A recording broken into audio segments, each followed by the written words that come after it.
اس کے ضمن میں یہ پچھلے دنوں کافی مسئلہ چلا تھا کہ ڈراموں کے اندر اگر نکاح ہو رہا ہو تو کیا یہ نکاح ہو جاتا ہے کہ نہیں، اور اگر شوہر میاں بیوی ایک ڈرامے کا کردار ادا کر رہے ہیں تو اور شوہر بیوی کو طلاق دے دے تو کیا طلاق ہو جائے گی کہ نہیں؟ تو اس کا جواب بھی یہی ہے کہ نہیں ہوگی، نہ نکاح ہوگا نہ طلاق واقع ہوگی۔ وجہ اس کی یہ ہے کہ نکاح کے لیے ضروری ہوتا ہے کہ گواہ بھی جانتے ہو نکاح، ارادہ نکاح بھی ہو،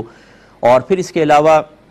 جس لڑکی سے نکاح ہو رہا ہو اس کا اصل نام اس کے والد کا نام لیا جائے تاکہ گواہ پہچانے، یا اگر نام نہ لیا جائے تو اس کو مشار الیہا بنایا جائے، اشارہ کیا جائے کہ اس کا نکاح تمہارے ساتھ۔ وہاں پہ ایسا نہیں ہوتا ہے، ایک بس لڑکی بیٹھی ہے، دولہا بیٹھا ہوا ہے، قاضی صاحب کہتے ہیں میں نے فلانا بنت فلاں کو آپ کے نکاح میں دیا، یعنی کردار والا نام بیان کرتے ہیں، اصلی نام بھی بیان نہیں کرتے، دولہا کو بھی پتہ ہے کہ کچھ نہیں ہو رہا، تو اس سے نکاح واقع نہیں ہوتا۔ یوں ہی اگر طلاق دیتا ہے اور میاں بیوی بھی ہیں، ہاں اگر وہ تو اس سے طلاق نہیں ہوگی۔ کیوں؟ پہلے اس کی وجہ سمجھ لیں، طلاق نہیں ہوگی۔ وجہ اس کی یہ ہے کہ جو اسکرپٹ میں لکھا ہوا ہے وہ تو وہ اس کو دہرا رہا ہے،